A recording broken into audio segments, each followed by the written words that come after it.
welcome back to Doctor Who, the Cancelled Chronicles. Today we are doing the 50th season of Doctor Who, which is going to be the final season of the 12th Doctor era. But in addition to that, we will also be doing the first season of the 13th Doctor era. So let's jump into it. Richard Ayoade already announced that he would be staying on for one more season and then regenerating in the 50th anniversary special. However, for the final season, the title sequence would change to help reflect the 50th anniversary of the show, and it shows a time vortex starting off in black and white. On the left side of the vortex is a scene of the first Doctor, and then on the right is a scene of the second Doctor. Then it transitions to color, and we get the third Doctor and the color of his initial vortex. And then the fourth Doctor with the color of his vortex, and so on and so forth until we get a picture of Richard Ayoade at the very end. The music would be similar, the same kind of tune, with maybe a slightly more orchestral variation. Heather would stay on as the companion, and it was also decided that most of the season would include returning/popular villains for each story, as well as some previous writers earlier in the show's history to write some of the stories. Outside of that, not much else would change. The first story is Pupils of the Angels, written by Stephen Moffat. The Doctor visits Heather at her school, where they discover something that seems to be after the two, lurking in the shadows. They seem to look like angels. This is simply a weeping angel story that takes place at a school. They find the students and teachers disappearing, and when the Doctor visits Heather at school, he gets embroiled into the conspiracy and mystery of what's happening. They eventually get the angels into a closed location where they remain stuck due to the Doctor deadlocking the door and them staring at one another, much like the original ending of Blink. However, once the day is saved and everyone is returned to their proper time, the episode ends with a kid showing another kid a picture on his phone of an angel, and it starts to move. The second story is Presence of the Autons, written by Jonathan Clements. The Autons have taken a planet that is entirely made out of a plastic-like substance, where they can roam free, become all sorts of strange creatures, thanks to the Nestine taking over the planet's core. Now, the Autons are more powerful than ever, and it must take a Doctor to stop them. The Doctor and Heather arrive on this planet, which they discover is made of something that resembles plastic. While investigating the planet, they find not only the Autons, but the fact they can change shape into strange creatures, whether they are fantastical, eldritch, or otherwise. Obviously, they plan on invading other planets, and eventually the Doctor disrupts the Nestine core and launches it into space, thus bringing the planet back to its true form. After the planet is okay and the threat is properly gone, the Doctor and Heather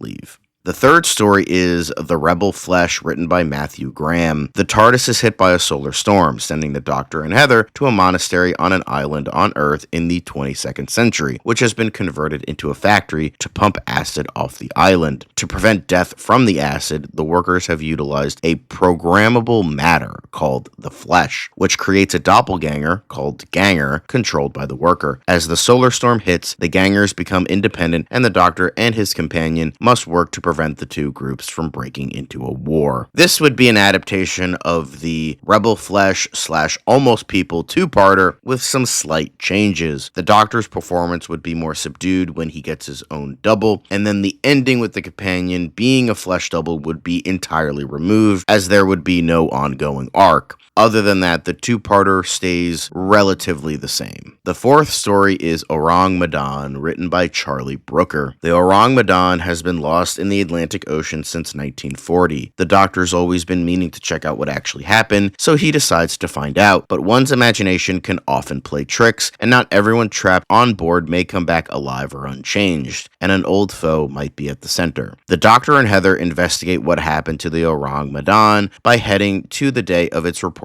accident that it is famous for. The Doctor and Heather post as shipwrecked castaways to not raise suspicion. The day starts off as normal when all the power goes out. They notice strange sounds and strange noises, and people being picked off one by one, with their faces looking like an expression of horror and their eyes bulging out. They then start a distress call where it is found out that it is the Sea Devils killing the crew for invading their territory, and they kill people by sucking the oxygen out of their lungs and body. The Doctor tries to stop the distress signal to stop people from invading the territory, but a crew member makes sure that the distress signal keeps going and the Doctor and Heather are kept out of the room, where a Sea Devil sneaks in and kills him anyway before he can send out the last distress signal. The Doctor and Heather decide to leave as it is getting too dangerous, and the doctor puts a bomb on board that is activated after a certain amount of time, so they don't find out what happened here. After they are safely out of Sea Devil territory, the ships named the City of Baltimore and Sylvester come to the ship and try to tow it back before the bomb eventually explodes, starting a fire and sinking the vessel. The doctor then wipes all records of its existence from every database so it is never to be found, and people don't go hunting for it due to the danger from the Sea Devils. The doctor and Heather then leave on the TARDIS for their next adventure. The fifth story is The Eclipsed City, written by Joseph Lidster. The doctor and Heather decide to travel to a planet where the solar eclipse is basically the planet's moon, yet something seems to be off about this wasteland eclipse city they are in. Question being, what? Has an enemy from the Time Lord's past returned, even though it was supposedly defeated? So the doctor and Heather arrive in a wasteland. The city has been quarantined and there are strange mutants running around. It turns out that Yezgaroth, a demonic entity, has leaked into our world through the weak point in dimensional planes and has given 3 people the powers of darkness who have become avatars for them. They have started infecting people with their vampirism and they have become strange mutants. It is a dark and foreboding story, and it eventually leads to the doctor banishing Yezgaroth back to their dimensional plane, and while the great vampires, the avatars for Yezgaroth,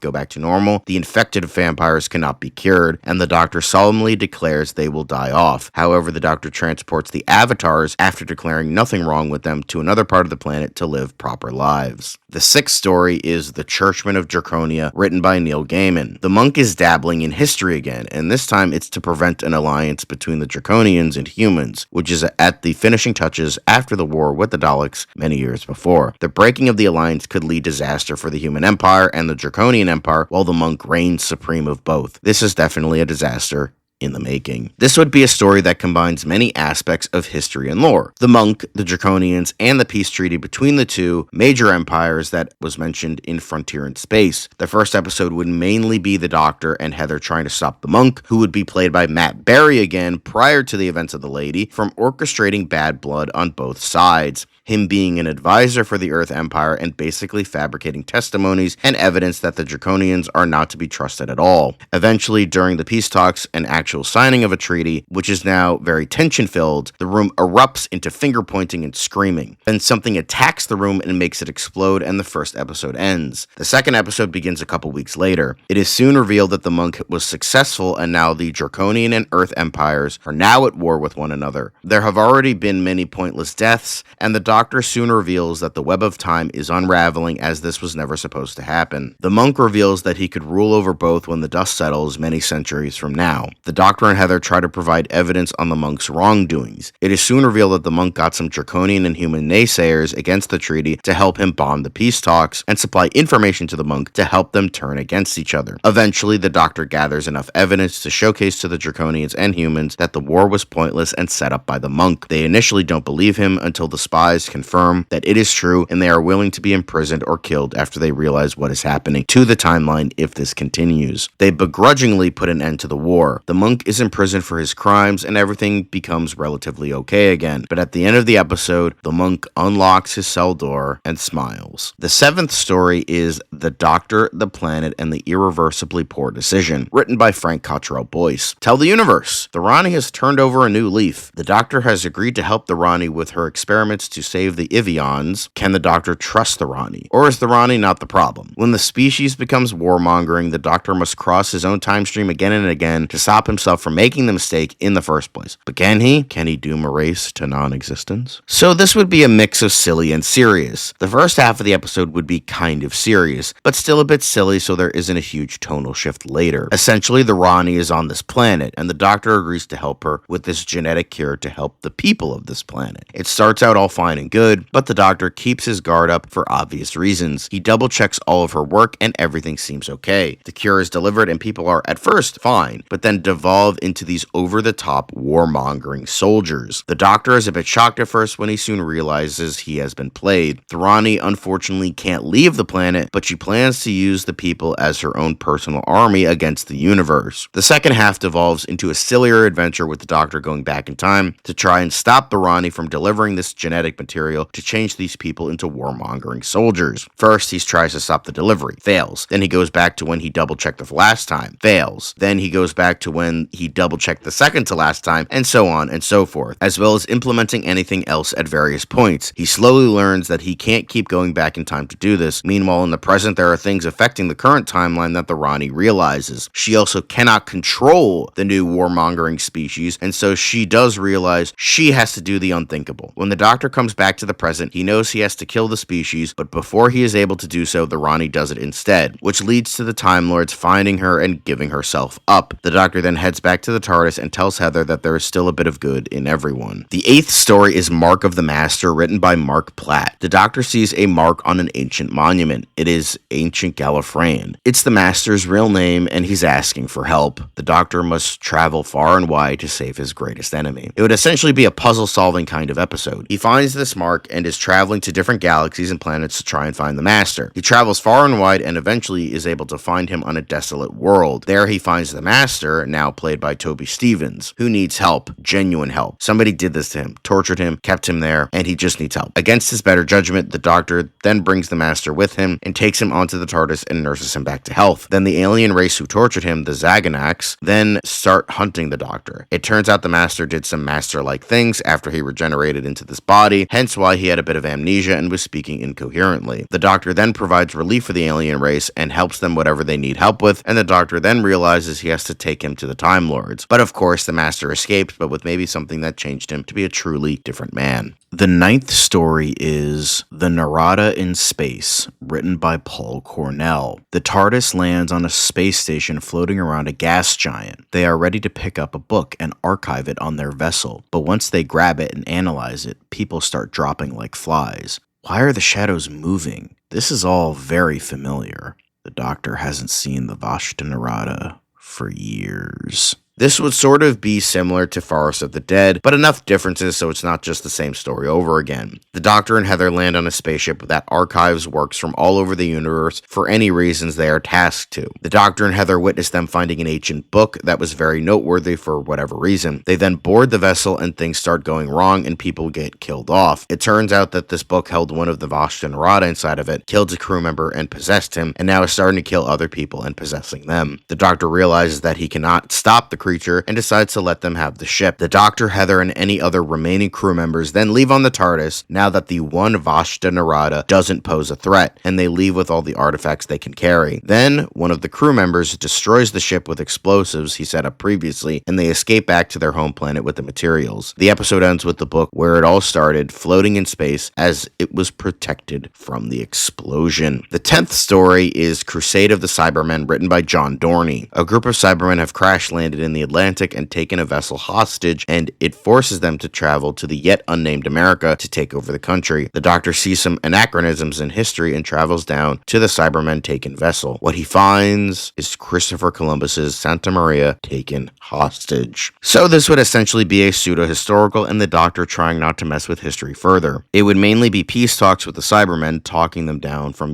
destroying history and America, or what would become America. But the Cybermen argue that what Columbus does is worse than what they could ever do. While they are technically correct in that sense, the Doctor must not disrupt the balance of time. The Doctor then puts them in a time bubble so that no party can leave until they agree to leave. After much back and forth, the leader then asks the Doctor to fix their crashed vessel. He agrees. He takes him to the sunken vessel, and the Doctor forces the leader to admit they will leave if he does so, and the leader agrees. The Doctor fixes the ship, and the Cybermen agree to leave, but he also states that if they cannot destroy the Doctor's inherited home, they will destroy his real home, and the Cybermen leave. The Doctor soon realizes they will be heading to Gallifrey, and gets rid of any evidence they were there, which would lead to the Santa Maria crashing and sinking, and the Doctor and Heather then leave for Gallifrey. The 50th anniversary special is Between the Beats of the Hearts, written by Robert Shearman and John Dorney. The Doctor is called to Gallifrey, and while there he meets an old face, and realizes he needs to make the ultimate sacrifice to not mess with the space-time continuum. The Doctor and Heather are seen racing to Gallifrey, even getting a call from the planet about something. The message is kinda garbled. The Doctor is talking about the strength of the Cybermen, and even Gallifrey and the Time Lords could have a bit of a hard time trying to stop them. But when When they get to Gallifrey, they notice all the dead Cybermen on the outside of the Citadel. They then start heading to the Citadel to try and figure out what happened. Going inside, they hear commotion and footsteps. Apparently, they find a bunch of the other doctors there. 4, 5, 6, 7, 9, and 10, along with their companions. With 4, it's K9, with 5, it's Nyssa, with 6, it's Mel, and with 7, it's Ace. 9 and 10 don't have their counterparts with them. All the other doctors look much older, and they conclude that it's because of loose timelines, where if they didn't regenerate, this is what they would look like. 8 and 11 never showed up, and 1 through 3 are stuck in various places in time where they can't be reached. Apparently, the incarnations were called by the president himself. However, 6, 7, 9, 10, and 12 soon discover that the president is none other than the Valyard, still played by Michael Jaston. He's using a perception filter to disguise himself from the other Time Lords. They try to tell the other Time Lords, but they are hypnotized and they don't believe them. Of course, all the regenerations after 6 figure out he wants their regenerations, with all of them dying at the same time to mess up the space-time continuum in addition to getting their regenerations. So, they all try to escape, and most of them manage to do so, except for 4 and K9, who are thrown into a cell and used as leverage. The Valyard, as the president, calls that all incarnations of the Doctor are to be brought back to him alive. The story then separates into 2 different plot lines. Plot A, with 6, 9, and 12, with their companions, and Plot B, with 5, 7, and 10, also with their companions.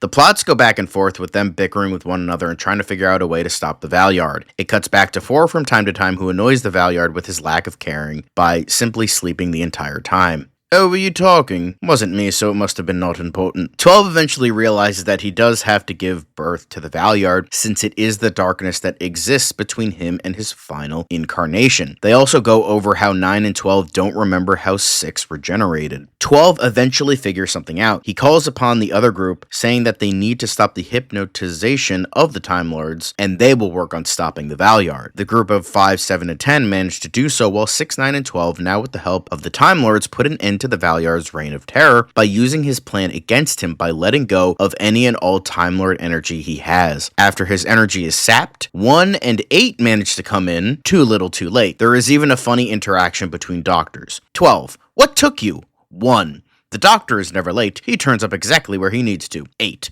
A real doctor would know that. As well as 1 saying, "What are you wearing?" 6. Fashionable dress sense. 1. An eyesore is more like it. He then whispers to 7, "I hope we don't spend long as him. I believe it's only 18 months. Years? Days? Hard to keep track with time." Then 1 starts just roasting the Valyard to his face after he realizes who he is after it's explained to him. "I turn into you, eh?" Pathetic. However, the Valyard has one more trick up his sleeve and set up a bomb down beneath the Citadel that would destroy this part of the galaxy, taking everyone and all planets with it. Someone would need to stay behind to deactivate it, but would still cause enough damage for a regeneration. Realizing that nobody else can regenerate with him, 12 must stay behind to deactivate it. While he is deactivating it, something goes wrong and he needs another set of hands. 6 then comes in and states that he doesn't care about the timeline, he needs to save the people because that's what the Doctor does. So the both of them deactivate the bomb, but it still has a smaller, lesser explosion, which hurts the both of them. The other doctors and companions enter the room, day saved. 12 then keels over and we realize he is regenerating. 6 holds it in so the regeneration energy doesn't destroy things further. 12 then explodes with gold light and he regenerates into Rufus Sewell. Heather witnesses all of this and is confused. The first Doctor explains that it is a trick that Time Lords can do where after serious injury they can regenerate their cells but leads to a different body with a different personality. Archive footage of 2, 3, and 11 are shown here. So while Heather was surrounded by all these doctors, it finally clicks that they are in fact all the same person. She is very unsure about this, but the now 13th Doctor gets up and states that he is quite alright now that the threat is over. But 5 asks, what about the Valyard? Wouldn't he be created in between 12 and 13? 13 then states that his creation was probably insured and that he's out there somewhere getting ready for a trial. The Time Lords are shown arresting the Valyard, who is still alive, barely, and will send him to Shada. All the Doctors then head back into their TARDISes, even 4 letting out a mighty yawn, coming into the room with K9 mine in tow. Where were you this whole time? A much-needed nap. I got us out in a few minutes, but Master wanted to catch up on some sleep. He then waltzes into his TARDIS and leaves, giving the new Doctor a wink and a nod. Then Six is feeling the effects of the regeneration, so he and Mel run in soon after. He stumbles and lands on the lever, which causes his TARDIS to leave, and he starts to look like his normal self. He's on the ground and Mel tries to help him, but the TARDIS jerks back and she hits her head and is knocked out. The TARDIS is then headed to the planet Lacertia. It then bleeds into archive footage of time in the Ronnie with updated effects. We see a proper Colin Baker regenerate into Sylvester McCoy, answering how Six regenerated. It then heads back to Gallifrey as all the other Doctors have left, with the exception of the first. He gives him some words of wisdom about being on his last incarnation. Nothing lasts forever, Doctor, so make the best with what you have. Could be hours, could be millennia. Just remember, never forget who you are.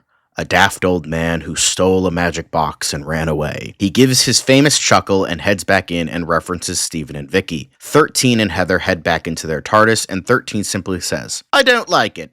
Time for a redecoration, don't you think?" And with this, the special ends. However, a post-credit scene reveals that out of the strange bomb comes a hand, and a laugh from the Valyard, revealing that the bomb wasn't a bomb at all, but used the regeneration energy from 12 to create the Valyard. The season and special were met with high praise. While Ayoade's time as the Doctor was hit and miss, many liked his era and his Doctor. Many liked the special, hitting all the right notes and utilizing Doctor Who history properly, as well as Six finally getting his proper regeneration scene. Not amazing by any means, but it felt celebratory in all the right ways. Now we move on to the 51st season of Doctor Who. With Rufus Sewell firmly planted as the new Doctor, Dorney ultimately decided to leave the show, as he felt it was almost a tradition at this point to leave at the end of a Doctor's run. He considered staying on for one more season, but decided that 4 years was enough. Originally, the BBC tried for Moffat again, but he rejected them once again. However, other names considered were Mark Gatiss, Paul Mars, and Toby Whithouse. However, the name that was eventually chosen was Charlie Brooker. During this time, Black Mirror was on hiatus, and they were trying to resurrect the show after Channel 4 canceled it, outside of a one-off Christmas special that they were working on. So, Brooker was free to work on something else in the meantime, with that being Doctor Who, which he agreed to. Brooker is a very experimental creator, so he wanted to take the show into an entirely different direction. He wanted it to be more horror-based, as many of the show's most recent horror-driven episodes were some of the best and most critically acclaimed of the show, as well as it being what he is best at. So he wanted to do an old-school Celtic-style logo that looked like this, as well as a more horror-style opening and theme tune. The title sequence would start with the TARDIS closing with a creaking noise before snapping shut and disappearing. Then the camera would take us through the forest with the trees on either side as the world gets darker and redder with the names of the actors. The camera would then lift up and show us the logo and the name of the episode through the trees growing on either end. The theme would sound like this.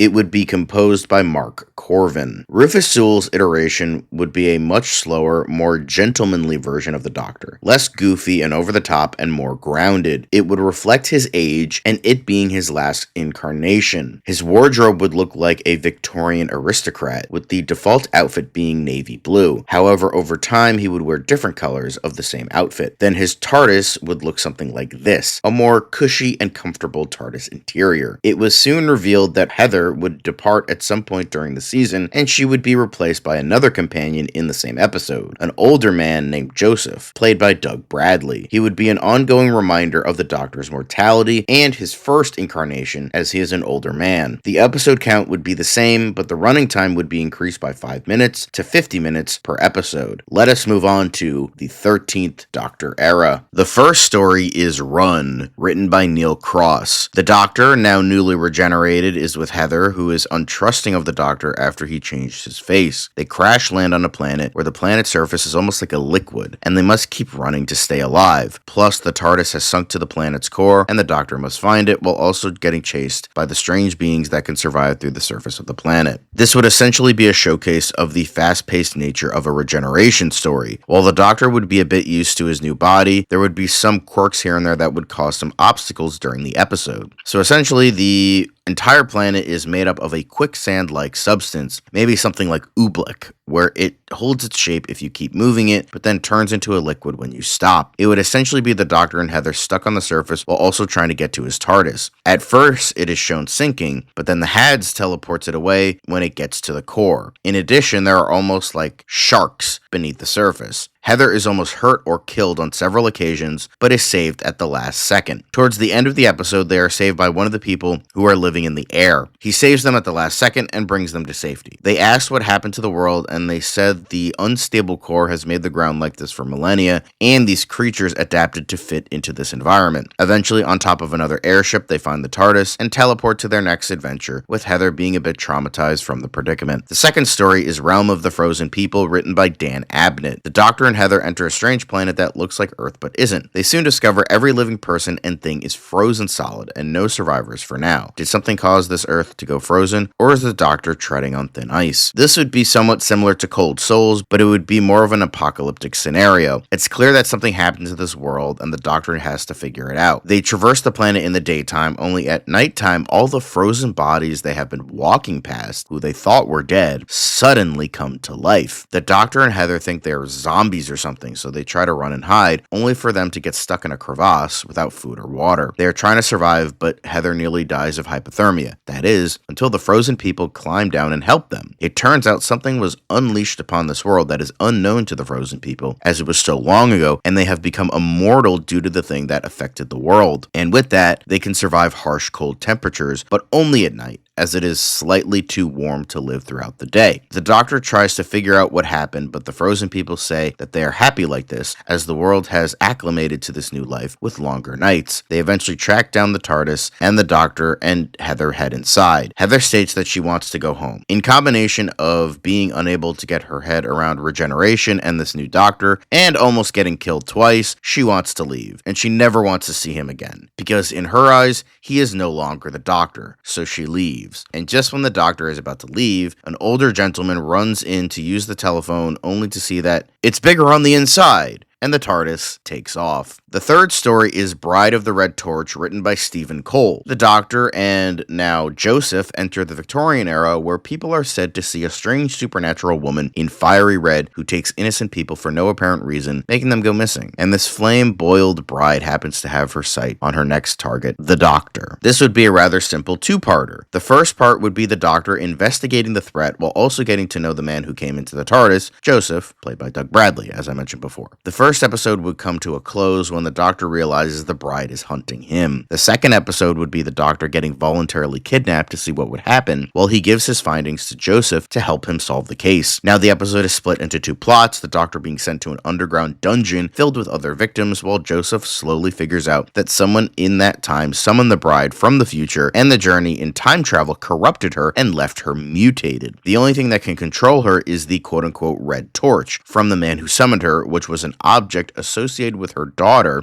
from the future. It is the only memory she has, so it controlled her actions. Also, the reason he and others got kidnapped was the man in question, named Knox, was experimenting on people to see if he could do the experiment again, but this time sending people to the future. The Doctor eventually stops the man and brings the woman back to where she was originally from, brings her back to normal, and reunites her with her daughter. He then leaves with Joseph, who agrees to travel with him. The fourth story is Mirrors of Mutiny, written by Phil Ford. A mirrorling escapes from the mirror world and learns of the real world and the goodness of people. The Doctor and Joseph find him, and the Doctor wants to get him back to mirror world where he belongs. They travel the mirror world, and the mirrorling tries to rebel against the idea of the world, and the Doctor and Joseph are stuck in the middle. Through the opening of the episode, we see the mirrorling disguise itself as a human and escapes the house where he is confined, only to find the real world much more enjoyable. Eventually, they find him and they realize they can't corrupt the pathway between dimensions, so they have to bring him back to mirror world. They go, and the mirrorling in question starts to revolt, and the Doctor and Joseph try to leave, but they are accosted from the other mirrorlings who think they are at fault. The entire episode is essentially this mirrorling disrupting this world that they inhabit. The Doctor and Joseph are forced to stop him so they can leave. There is a battle of our world's nature versus their world's nature. Where do they stand? Because would it be wrong to change their world or right? Who are we to judge? And that sort of thing. However, they eventually catch him, and the Doctor is simply like,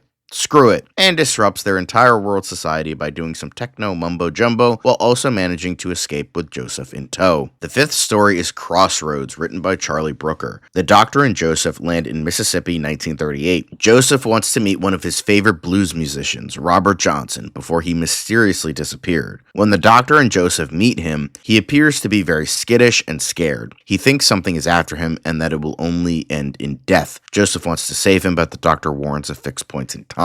But the Doctor does want to get to the bottom of this strange and unknown death. The episode would start with Robert Johnson at a crossroads in 1929. He sees a large being that resembles a cartoonish version of the devil. He asks, "What is your wish, young traveler?" And Johnson replies, "To become the greatest blues musician in history." The being simply smiles before it goes into the opening credits. The Doctor and Joseph soon arrive and find Johnson, who is scared. The Doctor asks him what's going on, and he says that his quote-unquote 10 years are almost up, because he's beginning to hear strange noises and hallucinate, and says that the devil did this to him. The Doctor probes further, and Johnson tells him where to go. The Doctor then goes to the crossroads and confronts the supposed devil. And what they see is someone who looks like a devil and offering the same deal. The Doctor tries to talk to it, but it seems to be an advanced hologram you can interact with. The Doctor then eventually finds the source, and it's an alien who came down to this planet to research any and all history, but he found that Robert Johnson was a nobody. So he discovered the urban legend about Johnson to make it true, since Johnson was an important part of music history. The alien says that he doesn't plan to kill Johnson, as Johnson was going to die from an illness anyway, just that he was going to add to the legend. The Doctor is unsure, but ultimately lets him do what he needs to keep history on track. While Joseph isn't fond of this, since Johnson was going to lose his life to natural causes anyway, he ultimately agrees with the Doctor. The episode ends with Joseph letting Johnson know that everything is going to be okay, and he shouldn't be afraid of forces he can't control. Johnson nods, and the final moments are of the Doctor and Joseph listening to a song from Johnson. The sixth story is Tomb Ship, written by Gordon Remy and Emma Beebe. The TARDIS brings the Doctor and Joseph to a vast pyramid floating in space. A tomb ship, the last resting place of the God King of the Eret, an incredibly advanced and incredibly ancient civilization long since extinct. They're not alone, however. Another old dynasty walks its twisted, trap-ridden passages, a family of tomb raiders led by a fanatical matriarch whose many sons and daughters have been tutored in tales of the God King's lost treasure. But those who seek the God King will find death in their shadow. Death from below, death from above, death moving them back and forth, turning their own hearts against them, because only the dead will survive. This would adapt the Big Finish story of the same name, Little Changes. The seventh story is Crypt of a Time Lord, written by Matthew Graham. The Doctor comes across a crypt, and inside a grave that says Dr. John Smith. The Doctor gets an uneasy feeling from this grave and wonders if it's his own or someone connected to him, or even both. This would mainly be an episode about the Doctor's uneasy feeling about being on his last incarnation. It wouldn't really be about the main plotline. It would mainly be about the Doctor dealing with his mortality, how anything could kill him at any point. It leads to discussions with Joseph, who is an older man who is human and doesn't let the world, or now his adventures with the Doctor, get to him, that he needs to live like he always had, and perhaps better, and even greater, because he knows how much time he has left. It is through this that the Doctor realizes that it was just a random man named Dr. John Smith, and the uneasy feeling was about his incoming death, which he feels no longer afraid of. However, it does have a bit of a scratching nagging in the back of his mind. The Doctor and Joseph then leave for their next adventure. The 8th story is Moment of Silence, written by Mike Bartlett. The Doctor and Joseph embark back to London. However, it's an alternative version of London, yet there's just one small problem. Where is everyone? The entire city has gone quiet and nobody is around. The Doctor must find out, is there a new threat roaming this abandoned city, or could it be something people are more afraid of? The Doctor and Joseph come back to London and they think it's modern day when it's really an empty city, although there is a tongue-in-cheek reference to Invasion of the Dinosaurs and the android invasion as well. They roam the city for a bit and find absolutely no one. Not even a random person staggering around to tell them what is going on. There is actually no one around. The Doctor then finds that the architecture looks brand new and that it doesn't smell normal. They head back to the TARDIS and Joseph calls his granddaughter while the Doctor calls a unit. Everything seems to be normal. He does some readings in the TARDIS and he finds that they have been shrunk and put into a near perfect reconstruction of London. So the Doctor and Joseph try to get out of here with the TARDIS, only to be stopped by some generic alien villains. They eventually find a way out of here and return to normal size. It turns out that they were caught in some sort of trap, but they never figure out who it is. The Doctor thinks for a second, and then they head to their next destination, keeping that in mind. The 9th story is Tale of the Doulahan, written by Ashley Farrow. The Doctor and Joseph land in Ireland in the 1700s. Locals won't leave their homes and are protecting the sick and dying with their own lives. The Doctor decides to investigate the turmoil this city has experienced, while Joseph is getting an uneasy feeling about the whole situation. This would have the Doctor and Joseph land and immediately come face to face with the Doulahan. It is a being on a coach that is carrying its own head, and it has this smoky and foggy appearance. The Doctor tries to communicate with it, but the horseman just points to Joseph and says, "Soon," which leaves him a bit scared. The Doctor then tries to track down the Doulahan over the course of one night, while Joseph is now feeling the effects of his age, much like the Doctor was earlier in the season. There is an overall tension-filled and foreboding tone. The Doctor is trying to save Joseph throughout, but also trying to figure out the Doulahan. By the end of the episode, the Doctor talks with the Doulahan, who reveals he was not talking about just Joseph, but him as well. The Doctor thinks it's a nefarious trick, but it seems to be the actual Headless Horseman when he goes off into the sunrise, and the Doctor is left confused and flabbergasted. They then leave with a lot of unease. The 10th story is Chronicle, written by Sarah Dollard. The Doctor takes Joseph home to visit his granddaughter, Haley. While over for tea, Haley is researching something for a college course, a volcano that has almost erupted several times, but never actually has. The only evidence they have is of a journal that experienced the events firsthand, and the Doctor wants to investigate. Haley stows away on the TARDIS to help with the research. However, when they get there, there is something more nefarious than what they originally thought.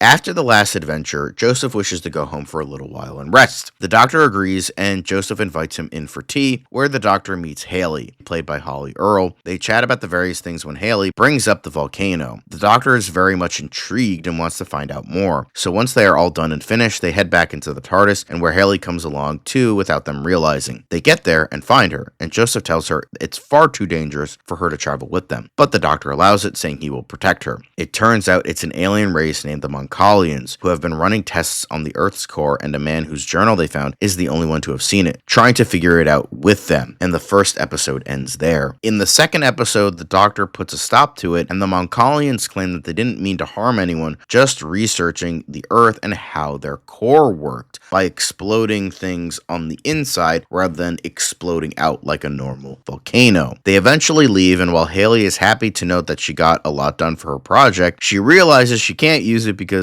people will claim she's crazy for claiming it's aliens. They have a good laugh when they head back into the TARDIS, and the Doctor asks if she wants to travel with them, if Joseph is okay with it. He is unsure, but she's an adult and can't be so protective of her, and the Doctor smiles as he pulls the lever, and they go on their merry way. The first season of Charlie Brooker's era of Doctor Who was an acclaimed one. While some episodes didn't reach the caliber of greatness like some others did, many said that this might have been the best introductory season for a Doctor in years. Many loved the new companion with Joseph, as well as what he represented. In addition, his granddaughter Haley was a very good character as well, and many seemed to like her. While the darker edge did receive some criticism, many were not surprised with it due to the showrunner, and it helped differentiate it from previous eras, as well as being so good. But that is it for Doctor Who The Cancelled Chronicles for today. Next up, I'm going to have a non-series video for you, and then the next Doctor Who The Cancelled Chronicles will be about the last 3 series of The Lady. See you then.